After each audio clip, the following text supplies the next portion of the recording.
Salut les amis, aujourd'hui After Zap Image numéro 714, on va débuter avec l'anniversaire d'une véritable légende.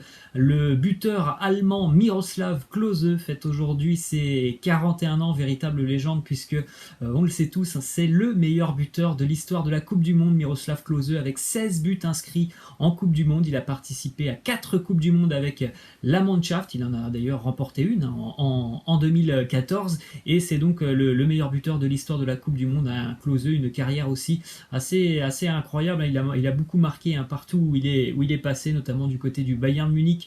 Il a fait aussi le Werder, Kaiserslautern, et puis il a terminé du côté de la Lazio de Rome. Regardez les statistiques de Miroslav Klose: 805 matchs joués, 330 buts marqués, 164 passes décisives, et à l'heure actuelle il est entraîneur adjoint du côté du Bayern Munich. Il est l'adjoint de Hansi Flick. On continue avec cette info qui concerne la finale de la Coupe de France, qui donc devrait se jouer dans un petit peu moins de 2 mois maintenant, puisque les dates ciblées c'est le 25 juillet ou alors une semaine plus tard le 1er août. Et donc Noël Le Graët, le président de la Fédération française de football, espère voir la finale de la Coupe de France se jouer avec 20 000 spectateurs au Stade de France. Donc c'est peut-être quand même une belle avancée dans ce dossier des supporters en France, puisqu'on avait bien compris normalement que ça allait prendre quelques mois avant de revoir du public dans les stades. Donc peut-être qu'on aura déjà du public pour la finale de la Coupe de France et pour le retour des championnats dans le courant du mois d'août. On continue avec une info qui concerne l'Olympique de Marseille et Valère Germain. Selon France Football, 3 clubs s'intéressent à Valère Germain, à savoir Mayence en Allemagne et le Real Valladolid, et une équipe en Major League Soccer, l'équipe de Orlando. Pour rappel, le contrat de Valère Germain du côté de l'Olympique de Marseille se termine dans 1 an. Ensuite, on continue avec pas mal d'infos du côté du Paris Saint-Germain. Déjà une info qui nous vient de Paris United, toujours très bien renseigné sur le Paris Saint-Germain. Idrissa Gueye n'a aucune intention de quitter le Paris Saint-Germain cet été, et encore moins de quitter le PSG pour rejoindre une équipe qui ne joue même pas la Ligue des Champions. Donc ça met fin aux rumeurs dont on entendait parler depuis le début de semaine avec Wolverhampton. L'objectif il est clair, c'est soit de continuer à Paris, soit si c'est pour partir du PSG, c'est pour trouver un club à peu près équivalent qui va jouer donc la Ligue des Champions l'année prochaine. On continue avec une autre info qui concerne un joueur du Paris Saint-Germain donc qui va quitter le club. C'est l'ex-capitaine, on va l'appeler comme ça maintenant, Thiago Silva, qui va donc quitter le Paris Saint-Germain cet été. Le club d'Everton en Première Ligue est prêt à offrir un contrat à Thiago Silva. Les Toffees vont certainement devoir faire face à la concurrence du Milan, puisque le Milan reste aussi une option pour Thiago Silva, lui qui a longtemps joué du côté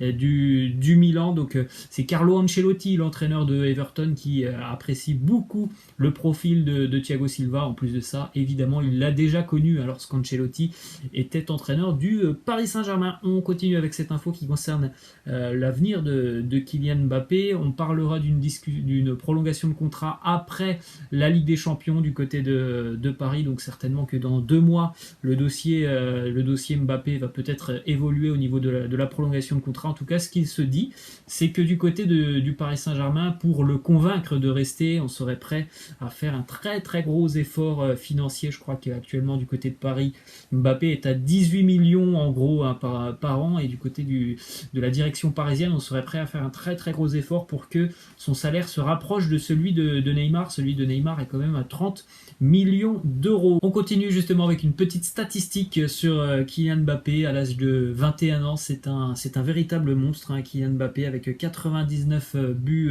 marqués pour 41 passes décisives, un total de 140 buts où il est impliqué. À l'âge de 21 ans, Léo Messi était impliqué sur 101 buts, donc ça montre déjà à quel point Mbappé est très performant. C'est la même chose aussi pour Sancho, qui est très performant du côté de Dortmund. Il y en a d'autres, Domenico Berardi du côté de Sassuolo aussi, qui est très à l'aise. Et puis par exemple Thomas Müller. On poursuit les amis avec une info qui concerne Neymar, puisque Neymar est visé par une plainte pour homophobie. C'est le tribunal de Sao Paulo qui a confirmé avoir reçu une plainte contre le joueur brésilien qui aurait traité, donc vous avez les insultes sur l'image, qui aurait traité l'ex-compagnon de sa maman dans un audio sur WhatsApp. partagé avec ses amis dans une conversation privée. Ça aurait fuité et donc il y aurait donc ces insultes de Neymar. Donc une plainte a été déposée auprès du tribunal de Sao Paulo.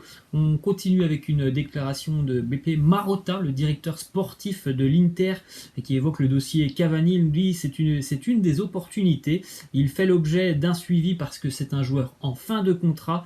Nous n'avons pas approfondi le dossier. En ce moment, il est plutôt très loin d'être à l'Inter. Donc c'est assez clair. Ça reste une option pour les interistes, mais pour le moment, voilà, on ne travaille pas beaucoup sur ce dossier du côté de l'Inter Milan. Autre petite déclaration de Beppe Marotta qui parle cette fois-ci de Sandro Tonali, le jeune joueur très très prometteur de Brescia.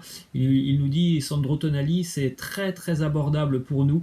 C'est une opération que l'on peut construire de manière plus efficace et c'est un garçon qui grandit encore. En plus, on a compris que Tonali, lui, l'objectif c'était quand même de continuer du côté de l'Italie, de continuer à évoluer dans la Serie A. Il n'a pas envie pour le moment de rejoindre un autre championnat, donc ça reste une cible prioritaire, l'Inter comme la Juve. On continue aussi avec quelques infos du côté du Real Madrid. Alvaro Arbeloa, l'ex-madrilène, va diriger maintenant les U13 du côté du Real la saison prochaine. Donc peut-être que dans quelques années, on verra Alvaro Arbeloa entraîner une équipe professionnelle et pourquoi pas le Real Madrid, puisqu'il a passé ses diplômes d'entraîneur au cours des derniers mois. On poursuit les amis avec cette photo de Sergio Ramos, le capitaine du Real Madrid qui a tout laissé pousser pendant ce confinement. Ça change beaucoup de le voir comme ça. Une barbe assez longue et que dire des cheveux là aussi, les cheveux sont très très longs pour Ramos. D'ailleurs, une petite info qui concerne Sergio Ramos, il connaît déjà la sensation de jouer au stade Alfredo Di Stefano puisque le capitaine madrilène était présent lors du match d'inauguration du stade d'entraînement du Real Madrid. C'était en 2006 contre le stade de Reims. C'est d'ailleurs lui qui a marqué le premier but de l'histoire de ce stade d'entraînement du Real Madrid, Sergio Ramos. On continue avec une déclaration de Paulo Dybala qui a dit « Barcelone, c'est un club extraordinaire et avec Messi encore plus. Ça serait bien d'y jouer. » Alors voilà, le projet quand même pour Dybala, c'est de continuer du côté turinois. Peut-être que dans quelques années, il sera intéressé à l'idée de rejoindre le Barça. En tout cas, il a répondu franchement, évidemment, le Barça, ça lui plairait, mais l'objectif, c'est de continuer du côté turinois. Il espère aussi une prolongation de contrat qui pourrait peut-être arriver dans les prochaines semaines. On prend la direction de l'Angleterre maintenant avec une info qui concerne les Blues de Chelsea à quelques jours de la reprise de la Premier League. Info qui concerne le groupe et notamment un international français.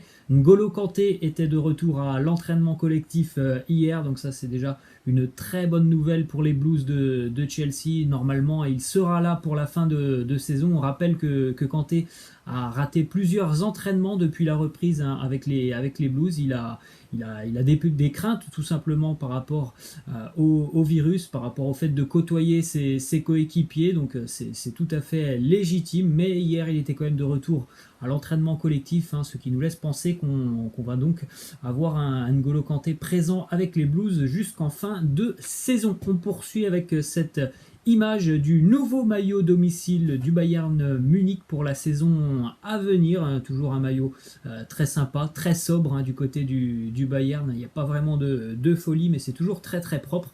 D'ailleurs, pour la petite info, le maillot sera porté dès ce soir, puisque ce soir on joue une demi-finale de Coupe d'Allemagne entre le Bayern et l'Eintracht Francfort du côté de l'Allianz Arena. Le Bayern va jouer une place en finale pour rejoindre le Bayer Leverkusen, puisque Leverkusen s'est imposé hier face à une équipe de Division 4, à savoir Saarbrücken. D'ailleurs, petite info qui concerne le Bayer Leverkusen et sa pépite Kai Havertz. Le Real Madrid et le Bayern Munich ont déjà commencé à échanger avec le Bayer et il y a un nouveau club qui semble être très intéressant intéressé par le jeune prodige allemand, c'est Chelsea, hein, dont on a parlé il y a quelques instants. Les Blues aimeraient là aussi engager le jeune allemand dès cet été. On a compris, hein, que Chelsea allait certainement beaucoup se renforcer sur ce mercato et qu'il allait peut-être avoir un effectif très intéressant du côté des Blues l'année prochaine. Et on va terminer, les amis, avec la question de fin. Est-ce que vous reconnaissez ce joueur qui porte là le maillot de Liverpool, une photo qui a été prise il y a quelques années? Laissez-moi en commentaire vos réponses. Voilà, c'est la fin. Je vous laisse. Je vous dis à la prochaine. Ciao.